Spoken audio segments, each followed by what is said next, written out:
बहुत आदर के योग्य चौधरी जयपाल सिंह जी, कार्यक्रम के अध्यक्ष चौधरी रणबीर सिंह जी, छपरौली के नौजवान विधायक अजय सिंह जी और बहुत ही सम्मानित सभागृह में उपस्थित इस क्षेत्र के महानुभाव और जयपाल सिंह जी के चाहने वाले, उनमें मैं भी एक। जयपाल सिंह जी से मेरा परिचय कभी 1974 में हुआ। हमारे नेता भारत रत्न चौधरी साहब उन दिनों लोकदल के निर्माण में लगे हुए थे। कांग्रेस से उनका मोह भंग हो चुका है और मेरे घर पे एक चित्र है, मैं उसको यहाँ भिजवाना चाहता हूँ। वो चित्र है 1947 का। उत्तर प्रदेश में अंतरिम सरकार बनी थी 1937 में और पंडित गोविंद बल्लभ पंत उसके मुख्यमंत्री बने थे और उनका कद और काठी इतनी बड़ी थी कि सरदार पटेल के मरने के बाद उन्हीं को देश का गृह मंत्री बनाया। इतना उनका कांग्रेस में रुतबा और जज्बा था। और एक बार पंडित जवाहरलाल नेहरू लखनऊ एयरपोर्ट पर पहुंचे तो पंत जी नहीं पहुंच पाए। तो किसी ने शिकायत की कि पंत जी तो नहीं पहुंच पा रहे, देखिए आपके सम्मान में। दूसरे का पंत जी मुझसे बड़े। वो पंत जी के 3 संसदीय सचिव थे, पार्लियामेंट्री सेक्रेटरी। 1947 का मेरे घर पे एक फोटो, मैं वहीं से अपनी बात शुरू करना चाहता हूँ। फोटो में 3 लोग हैं पंत जी के अलावा, लाल बहादुर शास्त्री, सीबी गुप्ता और चौधरी चरण। ये नैनीताल का फोटो है, पंत जी पहाड़ के थे। और पीलू मोदी जो बाद में जनरल सेक्रेटरी बने और भाजपा तो छपरौली में भी आए थे चौधरी साहब के साथ। उनके जो पिताश्री हैं वो गवर्नर है। और पंत जी की और चौधरी चरण सिंह जी की उपस्थिति में वो सिगरेट लगाए हुए, तो सिगरेट भी इसमें दिखाई दे रही है। क्या वो बड़े आदमी थे। मैं अपनी बात को इसलिए शुरू कर रहा हूँ जयपाल सिंह जी कि जब इतिहास के जो ओहदेदार लोग जब इतिहास के और घटनाक्रमों के साथ जाति करते हैं तो फिर इतिहास उसका बदला लेता। लाल बहादुर शास्त्री प्रिय थे पंडित नेहरू के। वो रेल मंत्री भी बन गए, कई और विभागों के मंत्री भी बन गए और देश के प्रधानमंत्री बन गए 1964। इतना बड़ा कद उनका पंडित जी ने बना कर रखा। सीबी गुप्ता जी 2 बार मुख्यमंत्री बन गए, दर्जनों विभागों के मंत्री बन गए। और जो तीसरा पार्लियामेंट्री सेक्रेटरी है उसको पशुपालन और मछली विभाग दे दिया मंत्रिमंडल में। उनको पता नहीं किस बात की सजा थी। ये तीनों के फोटो मेरे घर पे लगे हुए, कोई साथी चाहेगा तो व्हाट्सएप पे अभी आधा घंटे में आ गए। ये चौधरी साहब को किस बात की सजा मिलती है? और पढ़ने लिखने के मामले में हाँ, उनको पंडित नेहरू ने भी एक कहा कि मेरठ की जो कांग्रेस कमेटी है वो अजीब है, इसका जाटपनी कभी नहीं जाता। तो हो सकता है कि आपकी जाति का भी कुछ जयपाल सिंह जी दोस्त रहा। लेकिन चौधरी साहब 1935 में चिट्ठी लिखते हैं, जो देश में आज चल रहा है ना, और वो निजी बातचीत में भी कहते थे कि गांव का बड़ा भी चौधरी हो, जमींदार हो, कोर्ट कचहरी में वो इतनी उपेक्षा से और अपमानित भाव से रहता है, और जो शहर का अर्बन एलीट है वो उसको आदर से बात नहीं करता। तो चौधरी साहब ने 1935 में उत्तर प्रदेश कांग्रेस कमेटी में चिट्ठी लिखते हैं कि 50% पद गांव के लड़कों के नौकरियों में रिजर्व होने चाहिए, जाति के आधार पर नहीं। गांव में जिसके पास खसरा खतौनी है और कोई एग्जाम हो रहा है, कहीं नियुक्ति हो रही है, ताकि गांव के लोगों का पार्टिसिपेशन ज्यादा से ज्यादा हो सके। एक मैं चूंकि थोड़ा इतिहास में मैं पढ़ता हूँ तो इसमें किसी को एपीरिया नहीं लगना चाहिए, इतिहास ऐसा ही है। अधिकांश और ज्यादातर लोग उत्तर भारत में ऊंची जाति के थे जो आजादी की लड़ाई में जिनकी व्यापक हिस्सेदारी थी। आजकल बहुत बहस चल रही है, ये अपने जींद वाले, जींद के ही है ना नैन साहब, तो जब लोकदल बना था तो एक बड़े नेता इनके हुआ करते थे, टेक चंद नैन, उनसे मैं मिला हूँ 74 में। तो हरियाणा के सर छोटू राम और डॉक्टर भीमराव अंबेडकर, ये दोनों कांग्रेस पार्टी से भी और गांधी जी से भी असहमति रखते थे।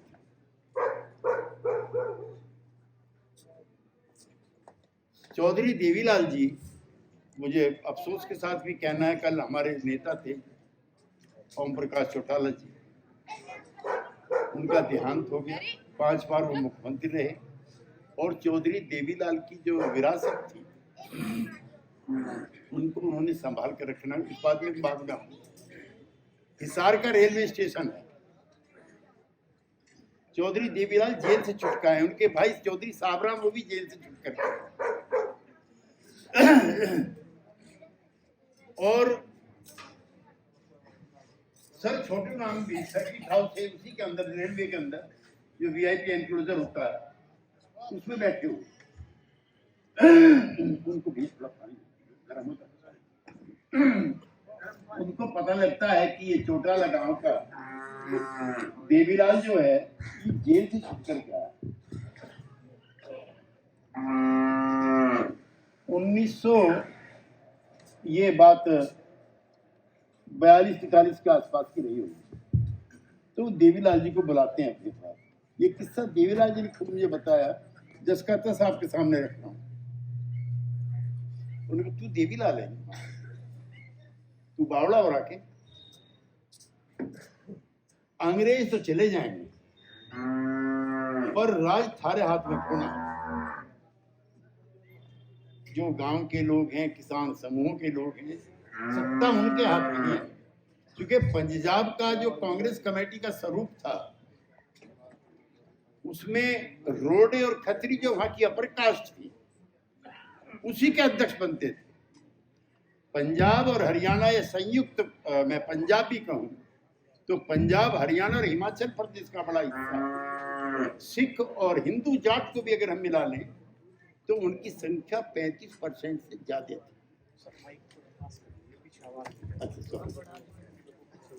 तो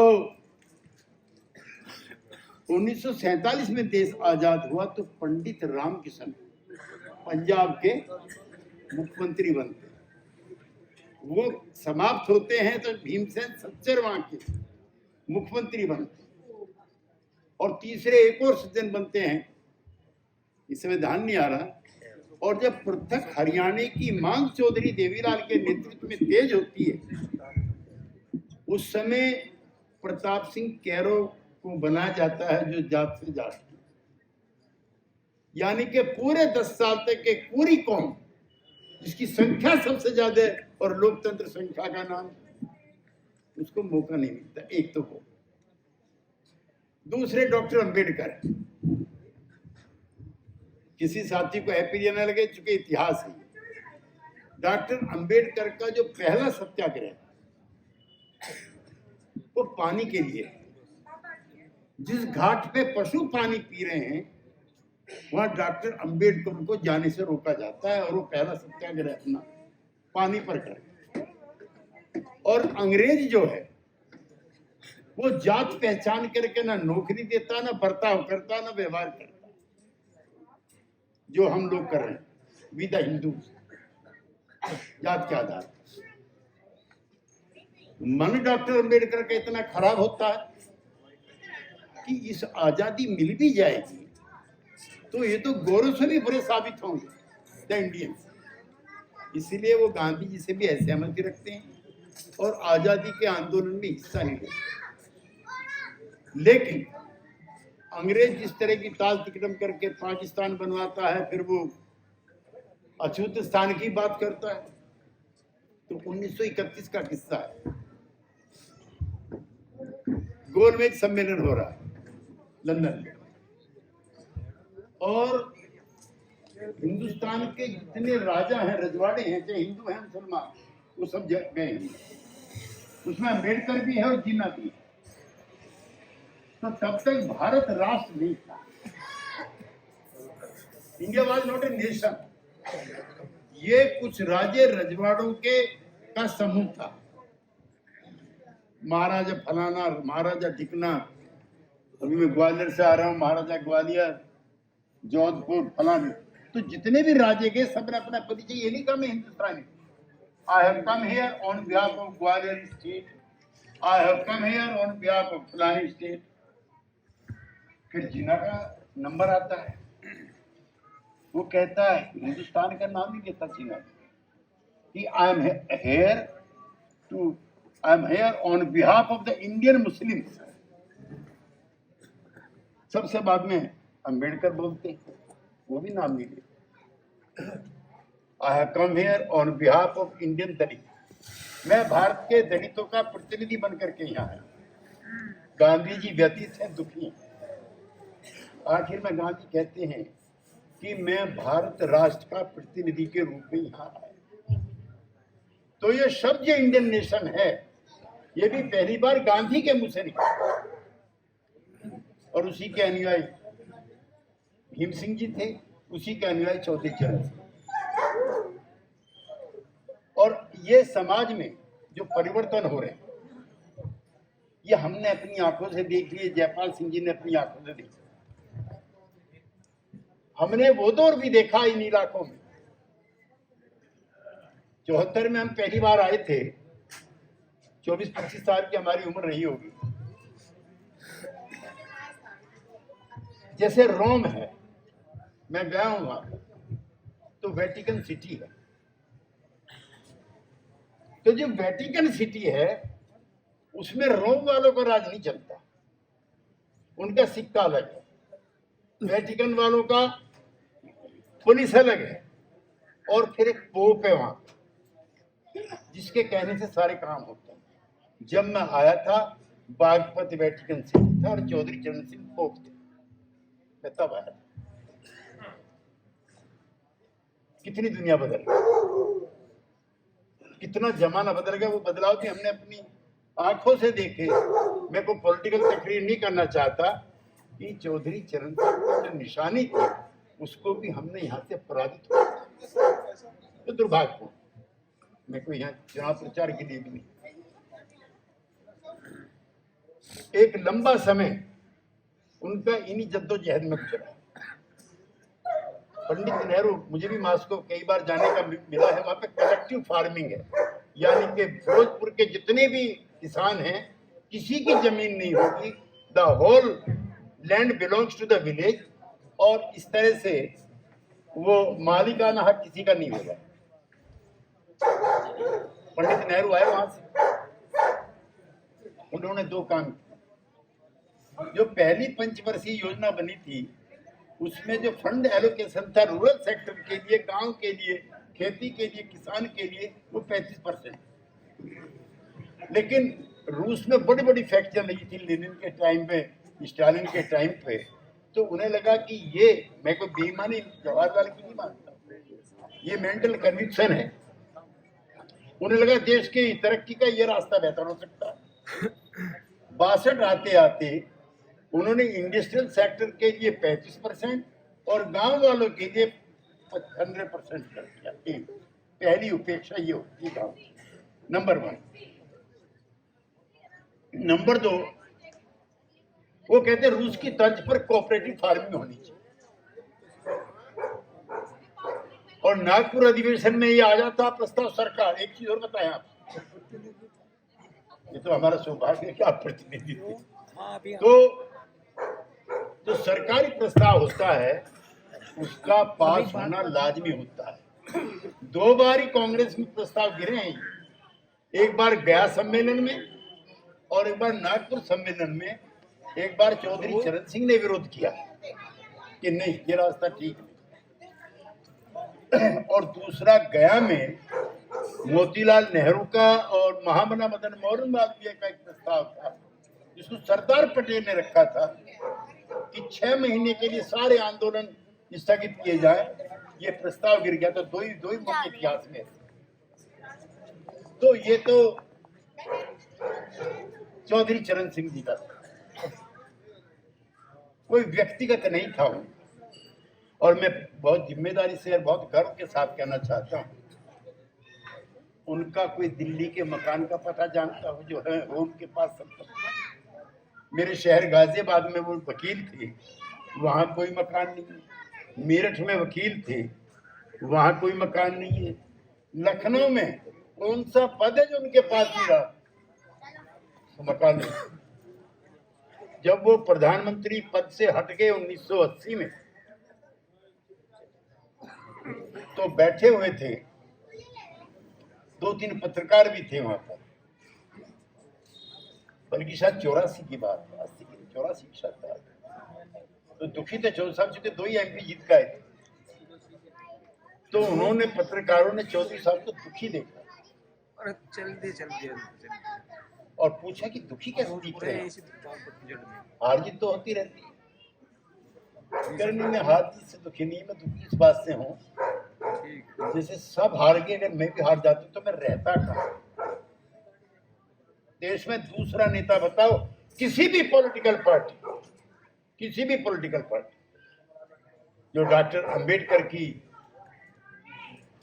का जो उत्तराधिकार संभाल रही हैं, सरदार पटेल मार्ग पर 2000 करोड़ रुपए की 4 कोठियां मायावती के नाम है। 4 चैलेंज के साथ कहता हूं, 4। चौधरी साहब की एक चाय की दुकान ही बता दो। तो आपको ये सौभाग्य प्राप्त हुआ है कि आपने उसको देखा, आपने उसको वोट दिए, आपने उसको अपना प्रतिनिधि चुना। और कोई अवसर इतिहास में ऐसा नहीं है कि उसने आपको धोखा दिया हो या आपकी कदकाठी कमजोर कर दी। इस बात पे घमंड जरूर बागपत के लोगों को करना चाहिए। मेरे पास तो 1000 से ज्यादा किस्से हैं उनको लेकर के, नेताओं के साथ वार्ता के, समय समय पर तकरारों के, खत व्यवहार के। और वो निजी जिंदगी में हमें लगता ही नहीं था किसी पॉलिटिकल लीडर के पास बैठे। हमें लगता था शाम को जैसे किसी मंदिर में बैठे। हमारी उम्र बहुत कम थी, इतना हमारी जिंदगी में जरूर अच्छा मौका आया कि चौधरी साहब के जन्मदिन के मौके पर 15-20 लोगों को लेकर के हम लोग जेल गए। एक मलाल चौधरी साहब का आप लोगों से था, और जयप्रकाश नारायण को भी। जब जयप्रकाश नारायण का आंदोलन पीक पे था और चौधरी चरण सिंह लोकदल बना चुके थे, तो दोनों को ये लगता था कि अगर हमें कुछ हुआ तो मुल्क में आग लग जाए। चौधरी साहब जिस दिन गिरफ्तार होकर के यूपी सदन से जा रहे हैं, वो भी अकेले थे।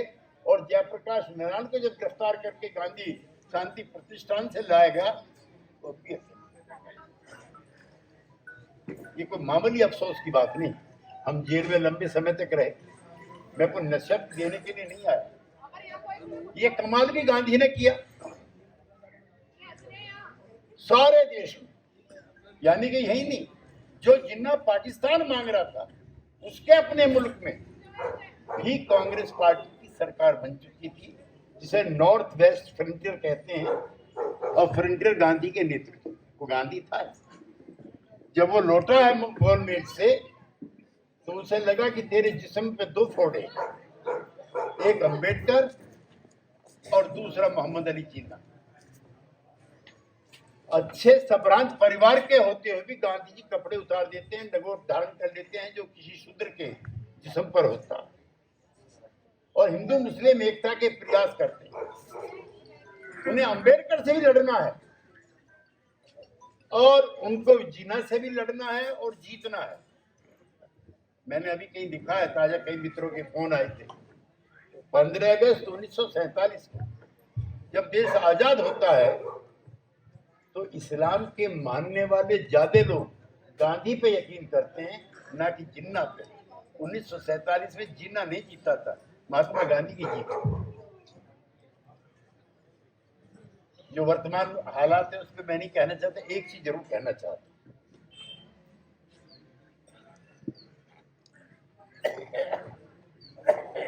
चौधरी साहब ने जो बीज बोए थे इनकलाब के, वो अब अंकुरित हो।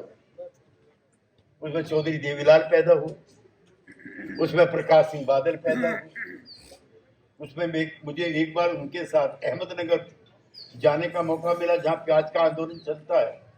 शरद पवार उनको ले गए थे, शरद जोशी उनको ले गए थे, और समूचे देश में जो किसान पहचान है वो उसके प्रतीक बन गए। तो ये जो मिनिमम सपोर्ट प्राइस है, चौधरी साहब आखिर के दिनों में इसके भी पक्ष में नहीं कि भाई ये क्या बवाल है, मिनिमम क्यों हो।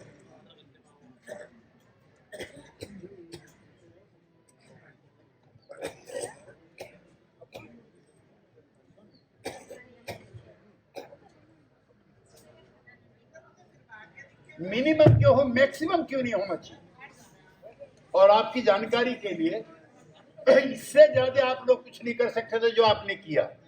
जिस दिन देश आजाद हुआ है, गेहूं बाहर से आता था, चावल बाहर से आती थी, चीनी बाहर से आती थी, और बंदरगाह पे निगाह लगी रहती थी कि जहाज लेट ना हो जाए। 2 दिन अगर जहाज लेट हो गया तो आपके राशन पानी बंद हो जाया करते थे। 1947 का वो जमाना था। इतनी दौलत आपने पैदा की। मुझे पिछली सरकार में जो Food Corporation of India Central Warehousing Corporation है, उसका चेयरमैन बनने का मौका मिला। आपकी जानकारी में नहीं, मैं बताना चाहता हूं आपके किए हुए कार्य को। आज हिंदुस्तान दुनिया का दूसरे नंबर का गेहूं उत्पादक, नंबर 2। आज हिंदुस्तान चावल का दुनिया में सबसे बड़ा उत्पादक। आज हिंदुस्तान शक्कर का सबसे बड़ा उत्पादक। आप इससे ज्यादा क्या कर सकते हैं। उसके बाद भी 750 आदमी आपके मर जाए ठंड, मर जाए लू में, और सरकारों के रवैये ना बदले, ये जरूर अफसोस होता है। इसलिए चौधरी साहब की याद पहले से ज्यादा इसलिए आ रही। 1966 तक न्यूनतम समर्थन मूल्य नाम की कोई चीज नहीं थी, और वो लड़ाई भी जय जवान जय किसान की लाल बहादुर शास्त्री के नेतृत्व में आप ही लोगों ने लड़ी। 1966 में पहली बार न्यूनतम समर्थन मूल्य स्थापित होता है, तो इनको दिया करो। तय कौन करेगा? उसमें किसानों का कोई प्रतिनिधि नहीं। ये सवाल हमने कई बार उठाया, और आपको और तकलीफ में देना चाहता।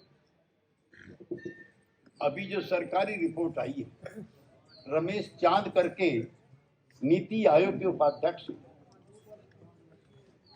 उनकी रिपोर्ट है जो सरकार के लिए मान्य है कि गन्ने के दाम मत बढ़ाओ। इसके उत्पादक किसान पहले से ही लाभकारी मूल्य ले रहे, इसलिए 3-4 साल से तो जो राज्य सरकार के द्वारा स्टेशनरी जो प्राइस मिलता है वो बंद है, नहीं मिल रहा ना। क्यों? क्या कर दी सरकार ने कि आप तो मौज में हो। 5,000 रुपए महीना एक किसान की औसत आमदनी है सरकार के आंकड़ों के मुताबिक। रिजर्व बैंक का जो चपरासी है, चतुर्थ श्रेणी कर्मचारी है, उसकी तनख्वाह 1 लाख से ऊपर है और 12 तरह के प्रिविलेजेस है। उसकी बीबी का बच्चा पैदा होगा, सरकार खर्च उठाएगी। देश में 2 बार यात्रा पर जाएगी, सरकार खर्चा उठाएगी। और आप 700 मर भी जाओगे तो कोई अफसोस भी जाहिर नहीं होगा। इसलिए चरण सिंह याद आता है, इसलिए याद आता है। और विरासत कमजोर हो गई, उस पर भी मैं नहीं जाना चाहता। सबकी अपनी अपनी इच्छा है, लोकतंत्र असहमति का नाम है। इतना मैं जरूर कहना चाहता हूं, उनके नाम का 1-2 पौधा लगा के जरूर रखो ताकि उनको याद कर, और पता नहीं इस पे कब बाहर आ जाए। इतना भी निर्मम मत बनो, इतने भी निर्मोही मत बनो। वोट अपनी मर्जी से तो कोई गुलाम नहीं है। आप लोगों ने इतिहास बना दिया, मुझको नहीं।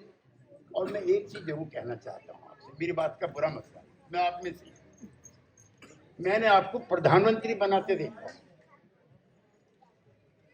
1977 में मई महीने के दौरान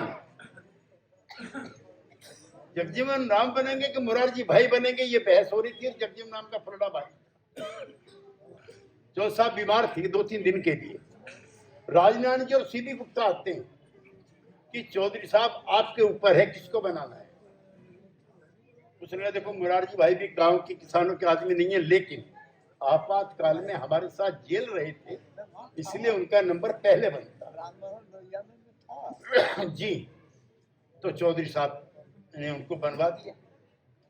मैं जिस पार्लियामेंट में गया था 89 में, वीपी सिंह बनेंगे कि चंद्रशेखर बनेंगे, ये बहस चल रही।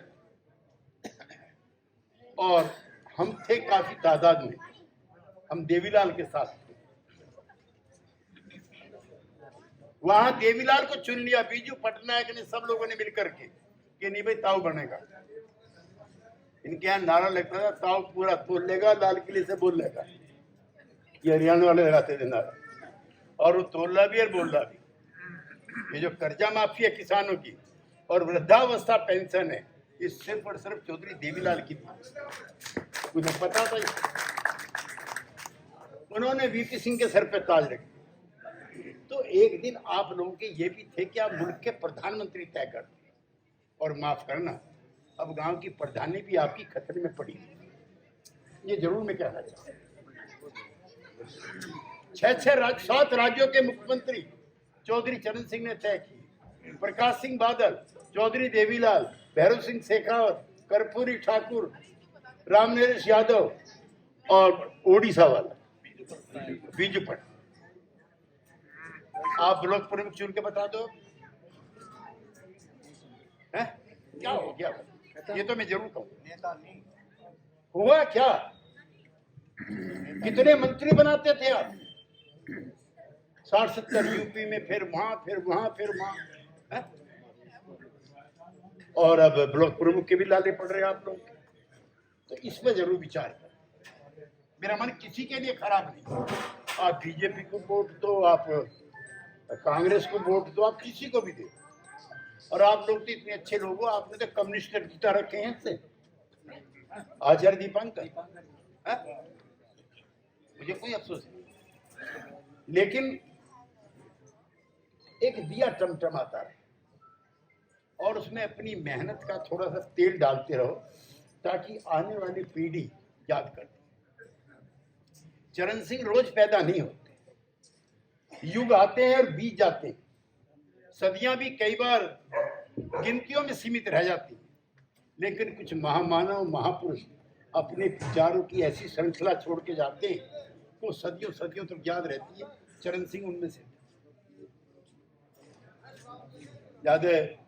और बोलने में और समय भी लगेगा। और केशव नैन जी के आदमी जो है उन्होंने खाना भी नहीं खाया। मैं जरूर जयपाल सिंह जी के लिए जरूर मैं कहना चाहता हूँ, जयपाल सिंह जी भी रोज पैदा नहीं। जब मैं पहली बार इस क्षेत्र में आया था तो चौधरी चरण सिंह जी के चुनाव के लिए जो सबसे ज्यादा व्याकुल लोग मुझको दिखाई दिए थे उनमें से एक दौर आया था चौधरी साहब के समर्थकों के इम्तिहान देने का, आप सब फेल हो गए थे। जेल में जाने वाले चौधरी जयपाल सिंह और ये विरासत चौधरी भीम सिंह जी की थी जिसको उन्होंने संभाल के और संग्रह करके रखा। ये पुरखों की विरासत होती है। मुझे सौभाग्य है और मैं बहुत अनुग्रहित हूँ जयपाल सिंह जी कि आपने मेरे जैसे अदना आदमी को भी ऐसे गौरवमयी कार्यक्रम के मुख्य अतिथि के रूप में बुलाया। आपकी चौधरी भीम सिंह जी की एंड अब ऑल चौधरी चरण सिंह की कि जो किस्से कहानी जब हों तो बड़े लोग ही बोलते अच्छे लगते हैं। इतना हम जरूर आपसे कहना चाहते हैं और उसको संभाल के भी रखा हो। मुझको 2004 में मैं एनडीए में था।